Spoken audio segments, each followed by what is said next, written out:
Hey, been a while. So, today we're gonna be looking at a creator I really like, LAWHF, Andrew Hales. Been following him for a while, and if you know anything about him, he started off as like a YouTube prankster. Then he kind of got hit hard by the apocalypse back in like 2017.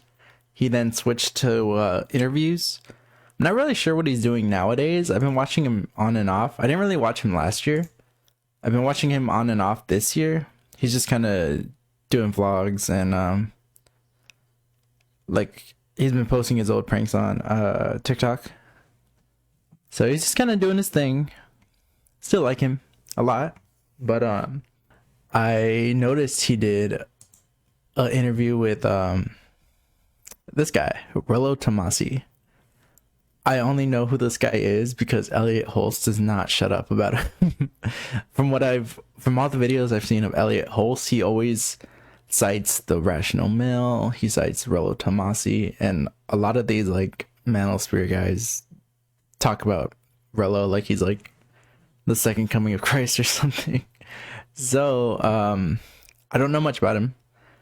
From what I've seen though, he kind of, I don't know. I don't know. I really don't. I don't plan on reading the Rational Male. Maybe someday, but not today. Not anytime soon. I saw a video on this guy. I forgot his name. He was giving commentary on Rollo, and he basically said he was out of touch and was a boomer, basically. So, yeah, I don't really know what to think of him. I guess we'll find out during the interview. This interview is an hour long. I don't know how much we're gonna get through of it, but we'll start it at least. I had not killed off my beta self. I still had a lot of blue pill ideals. I'm not a pickup artist. I'm not an MRA. Does he support the idea of a female president? No. Is the dating scene ruined or improved by apps like Tinder? The dating scene is ruined. When guys ask me, well, what is alpha? What makes a guy alpha? And I tell them this, I said, Hey, I'm Andrew Hales. Welcome to another day. Right off the bat, I'm like, oh, those are some hot takes. For some reason, he also looks like a mad scientist. I don't know. I'm getting like a Doc from Back to the Future vibes. I don't know. Like when I think alpha male, I don't think this guy. That's such a dumb fucking thing. Oh my god. Edition of Chatting With. Today I'm here with Rollo Tomasi. Also, before we get into this, I think Andrew is really dope.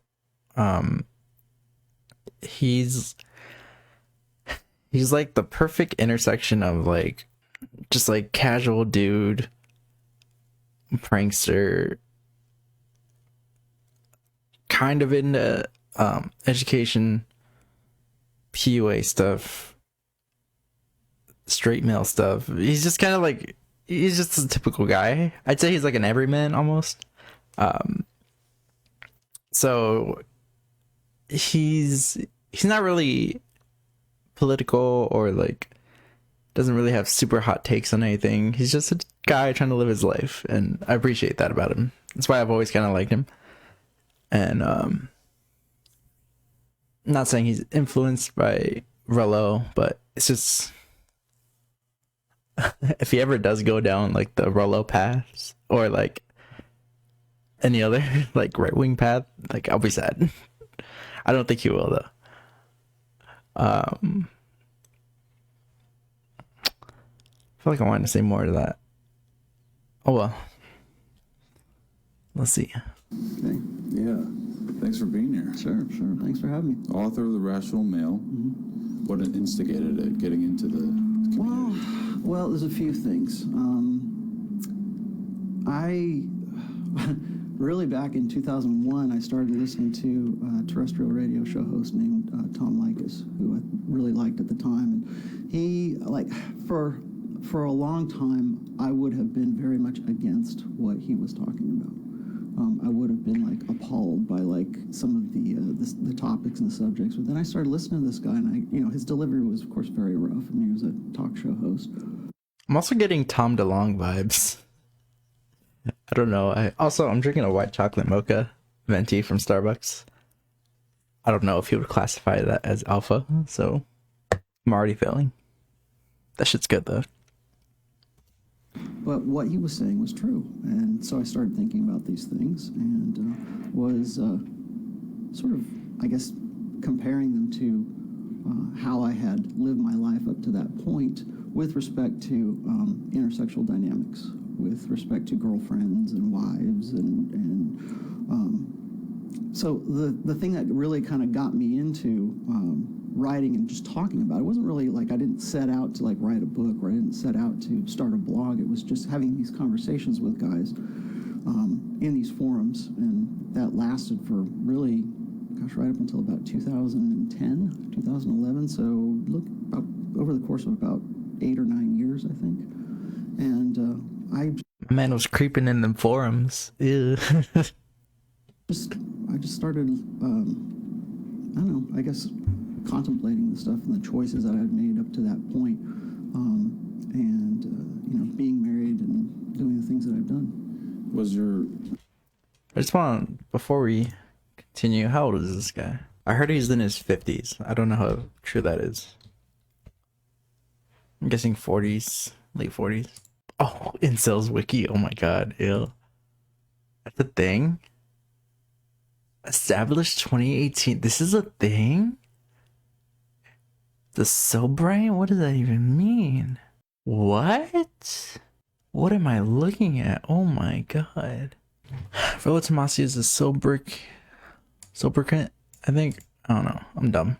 Used by an American graphic designer and PUA coach, although he claims not to be a PUA writing. I'm not the business of cures, I'm in the business of diagnosis. I'm the author of the Rational Male series of books, along with Roger Devlin. He is likely the main individual who popularized the term hypergamy, and the non-academic usage of the term that is popular in the manosphere. His ideas are influenced by interpretation of evolutionary psychology. The works of Dr. Marty Haleston appears to have had a particular strong influence on him and standard PUA techniques. Self-identified incels intend to identify Tomasi as a fraudulent red pillar who tries to capitalize upon romantically starved males by selling them cheap dating tricks, while incels, especially black pillars, perceive their dating issues to be of systemic nature, caused by e.g. by a rise of wokeism and the absence of marriage norms. April 2nd, 1969. What's that? I'm not into zodiac signs. I'm into zodiac signs, I guess. I don't know. April zodiac. He's an Aries. So this is a thing. Incels Wiki. Incel is an academic sociological term that is short for involuntary celibate or involuntary celibacy, also called inceldom, an adverse life circumstance. An analogy many incels often find elucidating would be comparing the state of lifelong inceldom to other common adverse life circumstances, such as poverty. Oh my god, dude, shut the fuck up. Inceldom was recognized in academia as a sociological phenomenon in the landmark Donnelly study published in 2001. Many further peer-reviewed academic papers have since been written, portraying involuntary celibacy as a mostly adverse life circumstance rather than exclusively describing a specific internet culture. This wiki takes a stance in agreement with the early academic research in the topic that incel is not a movement or a community, but a gender-neutral life circumstance. Incels, both self-identified and not, are highly diverse politically, racially, religiously, and socioeconomically. Oh, so this is like not academic, but kind of? Okay. Let's get back to this. Was your marriage in peril or anything like that? No, never been. That's the one thing is a lot of guys will say, well, you know, were you having problems with your marriage, or were there something going on? No, I have by what most guys would equate an ideal marriage. My wife is fantastic. She's beautiful. I got a beautiful daughter. She's 21 years old. You know, I have had a pretty. I'm gonna slide in her DMs.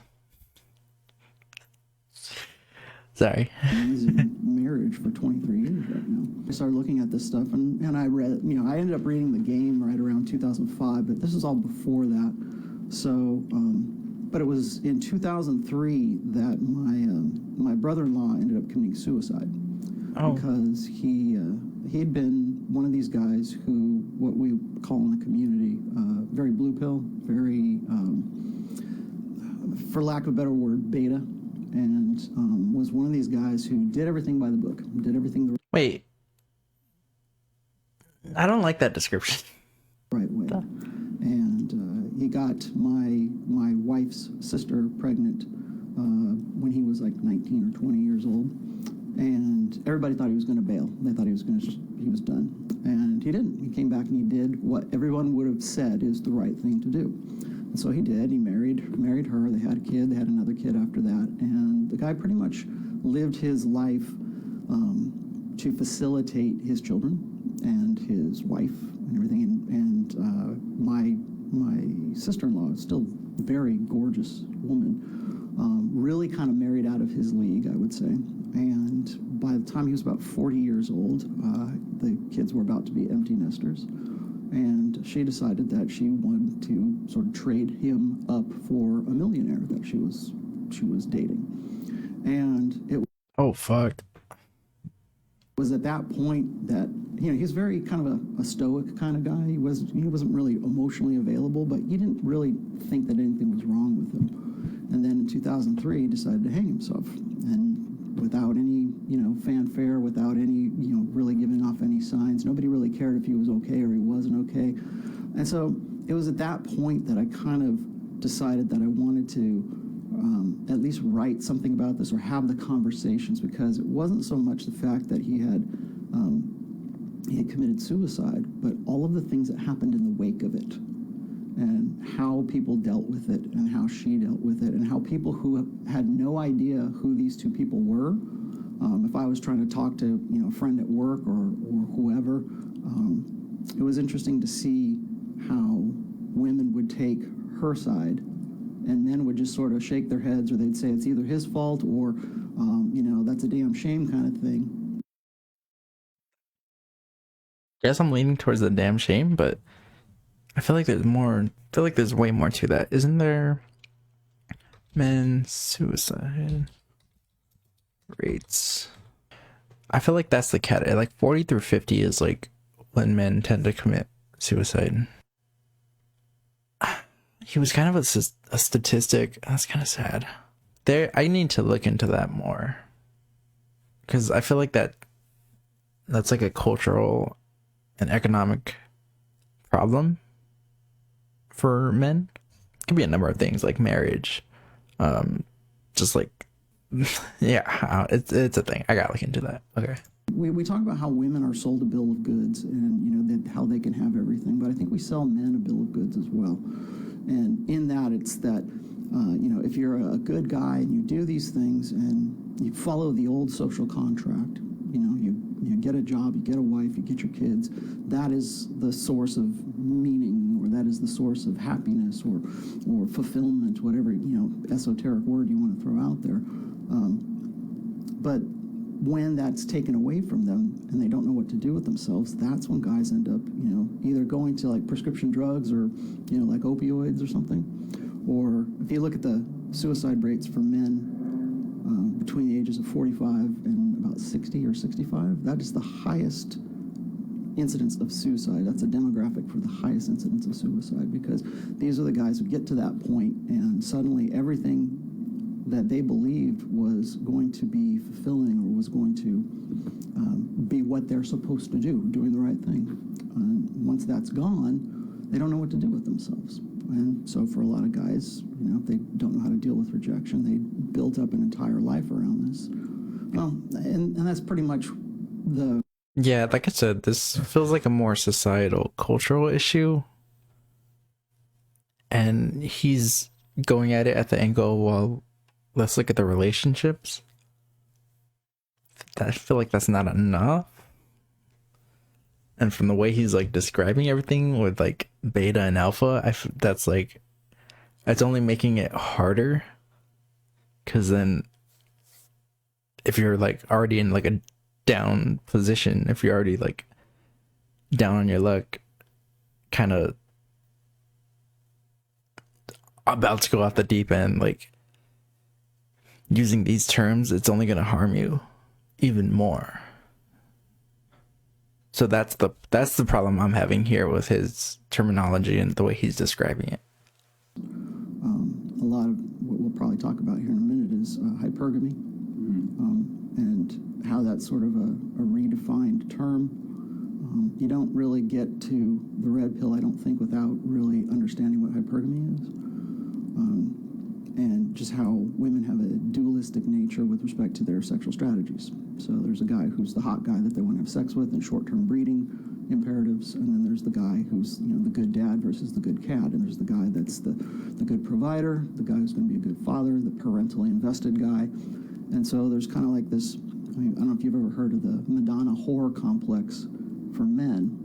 Like, men want a woman who's going to be a porn star in bed, but they also want her to be a good mother for their child. It's kind of like this, like a parallel to that for women. So they want the hot fireman in the fireman calendar, but they also want the same guy who's going to go and be a good father and provide and everything else, even in an age when more and more women don't need that anymore. I can see why fucking Elliot Hulse loves this guy. Jesus Christ. Because if you've only ever been with like one woman, like he has, I think he's been with like a couple, but he's been married since like, he's been with his wife since like 14 or something. So he hears that, it reinforces his worldview, and he's like, oh yeah, this guy rocks. So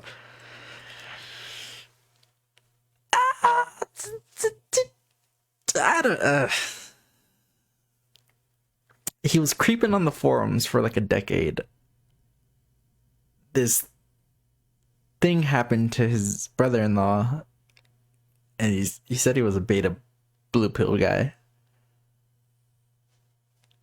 I'm not getting good vibes.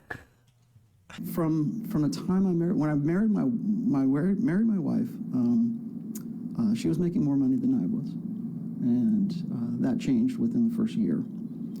I figured at that time I wanted to focus on me, and if you know anything about my history, I was sort of bouncing back from a really bad relationship with a woman who was a borderline personality disorder woman. And it was after that that I decided, really kind of formed the idea of mental point of origin, which if you've read the second book, you'll understand what I'm talking about. But it was time that I focused on myself, and I threw away a lot of the old ideas that I dealt with for a very long time. And those old ideas were, I've got to support a woman. I've got to be the guy who's going to be supportive. I've got to be the guy I have to be less so the woman can become more. And this kind of goes back to what we call blue pill conditioning. And Wait, so now you're not supportive? No, I am, but I believe in what's called enlightened self-interest right now. And what that means is I can't help anyone until I can help myself. Or I can't help anyone as well as when I can help myself first. So, like a lot of guys... I mean, I feel like that's good advice. Of course. You have to work on yourself before you can even attempt to try to help others, so... Getting bored with this, though. Not gonna lie.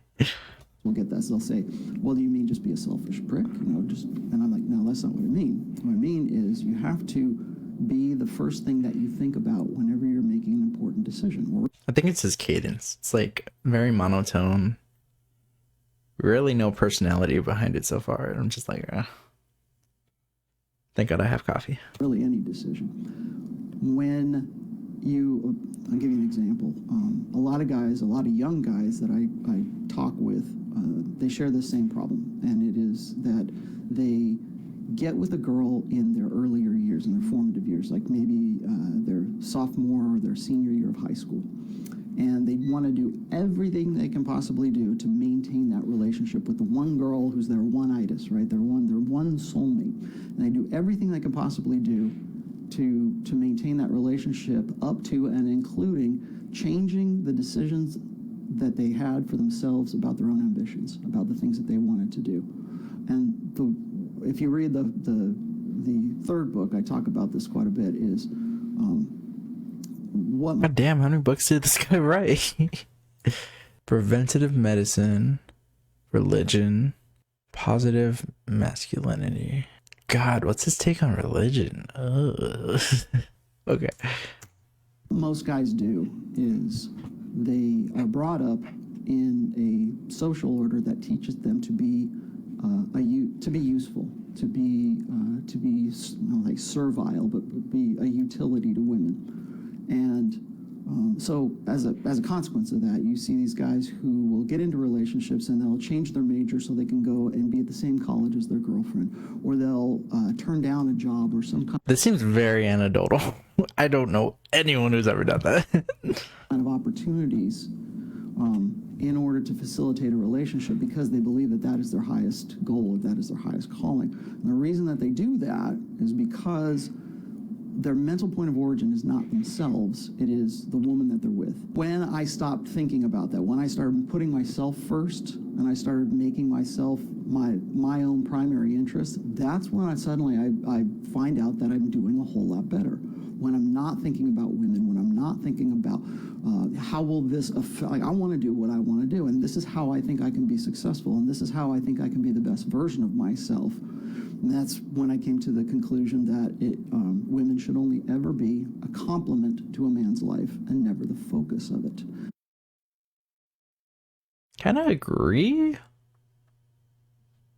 I agree with the latter half. What he was saying about like throwing yourself in relationships and like focusing on that and like giving up opportunities. I feel like that could be, depends on the guy and like the situation. Yeah, sure, some guys are like committed in a way and it's like doesn't work out for them. It seems very situational, and it seems like he's kind of blaming women for a lot of the things that go wrong for guys. I don't know. That's what I got from that. Because once a woman women don't even want you to be the focus of their lives. But once that happens, then you can't say no to that. A lot of guys get into relationships right now where they can't say no because of either legalities or their family situation, or they've got kids, or whatever. They get to the point where they cannot say no about things. And I think a lot of that stems from guys not making themselves the first thing that jumps into their head when they're faced with a decision. So that's why I came up with the term mental point of origin. So I'm sure you probably heard like Tony Robbins or some of these guys who are what we call success porn guys. Oh, that's a red flag. Tony Robbins, a red flag. These are guys who are saying, you got to put yourself first. You got to be number one. You got to be the prince. You got to be the prize. Those kinds of things. And all of that is really good motivational speaking, but it doesn't solve the problem that you need to internalize the idea that when you are faced with a decision that you reflexively think of yourself. This is what I call internalizing the red pill. It has to be something that's that becomes a part of your... Gotta internalize that shit. Okay, let's kind of skip around. I think we got a basic understanding of him. Tended to be more collectivist, whereas men were more about dominance hierarchy. Oh God, here we go. One of the reasons why I believe that women have larger social networks is because of that evolutionary past, where they had... That's not always the case. ...to be able to talk with one another. If you've studied anything by Dr. Steven Pinker, he talks about how... That's not always the case, and if you look at different cultures, it's very different. So, what are you talking about? Women are more interested in people, and men are more interested in things. And I think really a lot of that stems from survival issues when we were in our... That's very, like... Those are some broad strokes. I don't know. Our hunter-gatherer days. And so women had to form alliances with one another, and that's why they tended to be more collectivist, whereas men were more about dominance hierarchies. Who can compete? Who can be... who's the leader? Who's the one who does the best work? I noticed when these guys like talk about stuff like this, they never mention like what cultures, what Are they talking about like prehistoric humans? Are we talking before Homo sapiens? Like, what exactly are we talking about?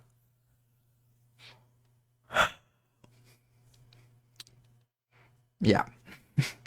Is it all scientific? I feel like anything to do with love is bullshit to you. No. That's funny you should say that, because I'm working on a fourth book right now about religion, and how religion fits into sort of what we call red pill awareness. And, Oh my God, shut up. you know what? You'd probably be better off if you guys, could find some way to coexist, to live as complements, and to have children. And we keep talking about fertility rates and all this other crap that's in the sphere. How do you get men and women to the table to talk about that? And right now, I think, honestly, I don't think it's a MGTOW problem. I think it's a feminist problem, because it's getting women to come to basically humble themselves and to say, hey, look, maybe some of the stuff that you're talking about is Wait, what? He said, humble yourself, bitch. What? the metric by which I'm going to evaluate my own life. Great, fine, but that doesn't solve our long-term problems. How do you get MGTOWs and feminists Wait, what are we better going? together than we are apart? As it stands right now, you've got feminism telling women never do anything for the express pleasure of a man, never do anything for you are a strong, independent woman. That independence means I am independent of men. It means I'm going to go over here and I'm not going to make men the men. No. No. He's the one. He's over here saying like, "Oh, men, focus on yourself, do your own thing before you even attempt a relationship." If you want to be, there's different forms of feminism, and sure, some of it's like not the best, not gonna lie. But if we're taking what he's saying and applying it to feminism, it's pretty much the same thing. And now he's saying like, no, that's not what they're saying. It's Well, what are the MGTOWs doing? They're saying, well, I'm not going to make women the metric by which I'm going to evaluate my own life. Great, fine, but that doesn't solve our long-term problems. also more toxic. How do you get MGTOWs and feminists to the table and saying, look, you know what? You'd probably be better off if you guys, could find some way to coexist, to live as complements, and to have children. And we keep talking about fertility rates and all this other crap that's in the sphere. How do you get men and women to the table to talk about that? And right now, I think, honestly, I don't think it's a MGTOW problem. I think it's a feminist problem, because it's getting women to come to basically humble themselves. Oh my God. Say, hey, look, maybe some of the stuff that you're talking about is actually correct. And but we don't tell. Okay, what about feminism then? Are you going to compromise with that? Like, come on, dude. Women that women believe that they're an oppressed class, that they in some way Historically, they were. that they're entitled to the hot guy and they don't need a man to No, that's not what. Oh my. be their provider, their support. That's what independence is, and that's what they're getting right now. Was it like in 2025 or 2026? It's forecast, anyways, that women will have 65% of all the master's and doctorate degrees. Will also. That's badass. Go, ladies. Was it women 35 and above? Or what's the demographic? I think it's from like 23 to 35 will be unmarried. The majority of women will be unmarried going into this next decade. Because if men keep listening to you, no one's gonna want them. So with respect to MGTOW, I don't identify as a MGTOW. I understand what they have to say. I just don't agree with their solutions. When I look at the red pill, I look at it as a praxeology. And so it's kind of like my friend Ryan Stones called it the Chilton Manual of Intersexual Dynamics. It's understanding how the mechanics work. It's not an ideology. It's not necessarily. No, I'm pretty sure it's ideology. Even a solution. It is a tool set and a toolbox that helps guys live better lives because they have an accurate set of tools. If people ask me, I just say I'm red pill. I'm red pill aware. That's red pill. Wow. That seems ideological. Oh.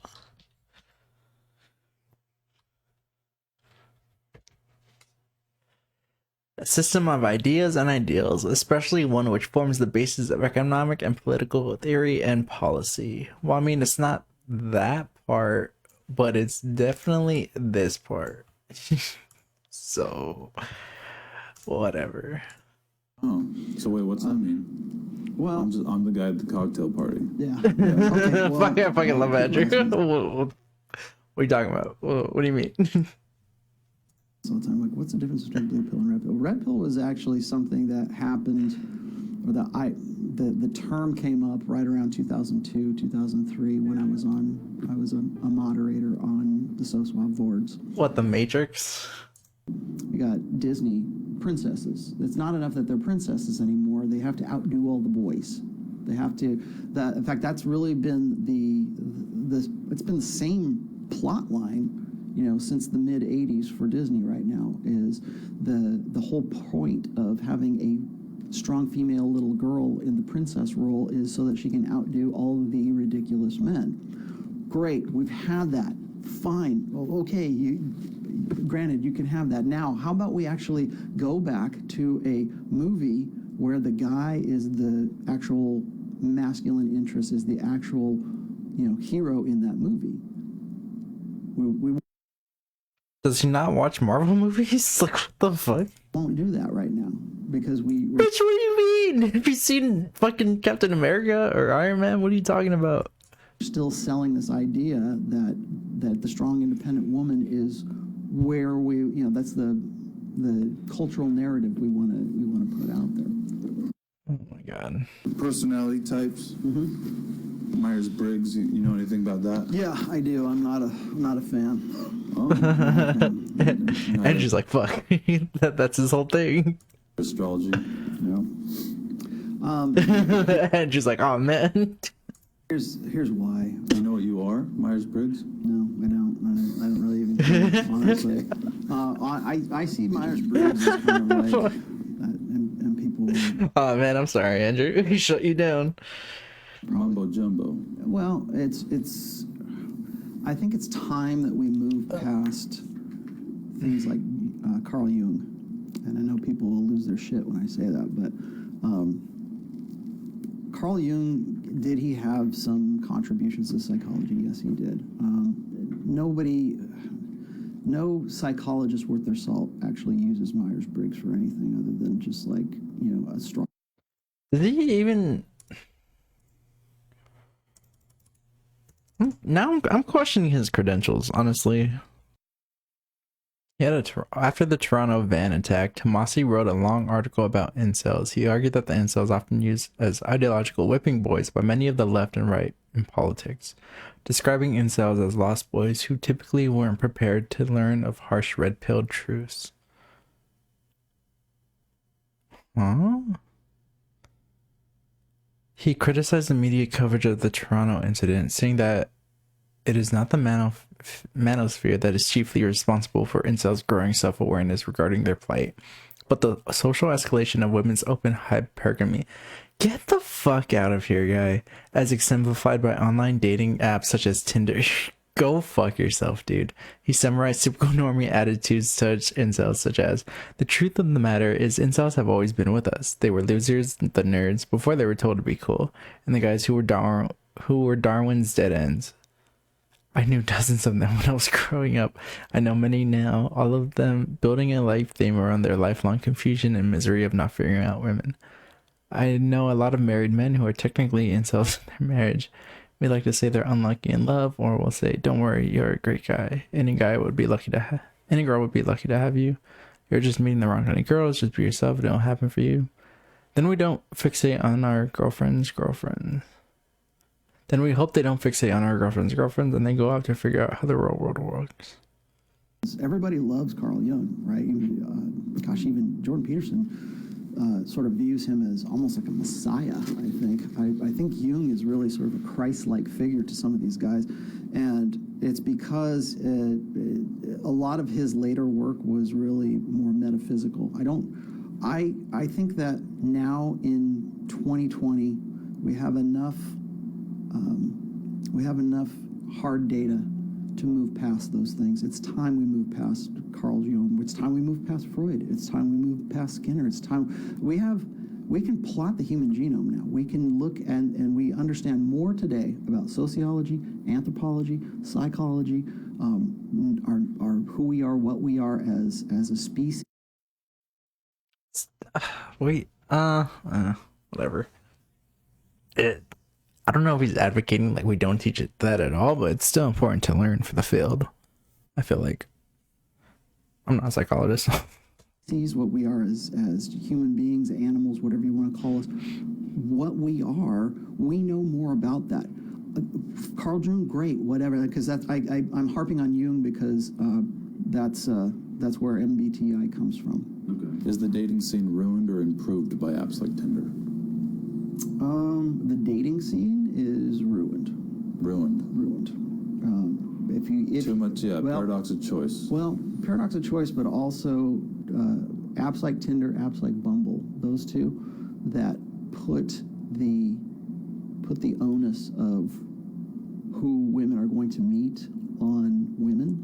So it used to be. I remember I was talking about how the global sexual marketplace versus the local sexual marketplace. It used to be that before you had Tinder, before you had even a cell phone, you had to go to a club, and you had to meet the guys that were there. And so women would go out and they would go, usually.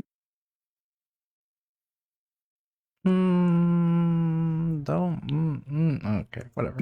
As a group, go out and go to clubs, meet a guy, either go home with the guy or meet him, or schedule a date later, kind of thing. The idea of traditional dating, like I'm going to meet you, or I'm going to go pick you up at 7:30. We're going to have dinner and have drinks and talk, and that's going to be our kiss goodnight. That kind of stuff.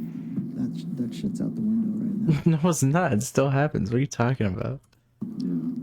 I think going into the next decade, you will see that.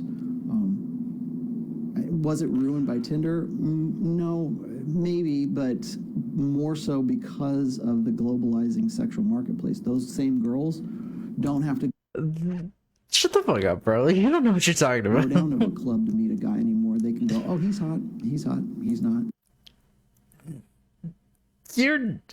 No. He's not. On the same token, guys can do that too. They can, but the thing is they are at a Thank you, greater Andrew. disadvantage than women are in that. So in Bumble, they aren't, because in Bumble, it is only women that are choosing the guys who happen to put themselves on there. In Tinder, it is whoever you match with. So can guys do the same thing? Sure, they can do the same thing. There are more, actually, I think statistically, there are more guys on Match.com and online dating kind of things. There's more men that are out there. But the women who are there are spoiled for choice. So can a guy who's a really hot guy go on and find a girl on Tinder? Sure, it happens all the time. But what was it? There's a really great book. You probably should read this. You still have to be interesting though, because sure they have a lot more choice, but they're more picky. What the fuck is this? Oh my god, what is this channel? Wait, he went on Tim Pool? Wait, what? Back in like 2015, if I would have showed him that graph, he would have like laughed in my face. I think when Cernovich was saying, this could be wrong. Like, yeah, Rollo Tomasi has a graph on it where that shows that. Thank you. Gee, there it is. The women's prime is like 18 to 24. Right. And then a man is typically in their 30s, like 35 to 50 or something. Yeah. 30. Oh god. God, no. Oh god. Why did no one talk about that? Oh, I know what we're watching next time. Oh, it's 2 hours long. I'm gonna die. Okay, so we're gonna watch that soon. That should be interesting. So yeah, Rollo Tomasi, he's a thing.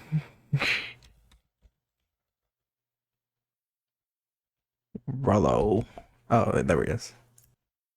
Oh my god, dude.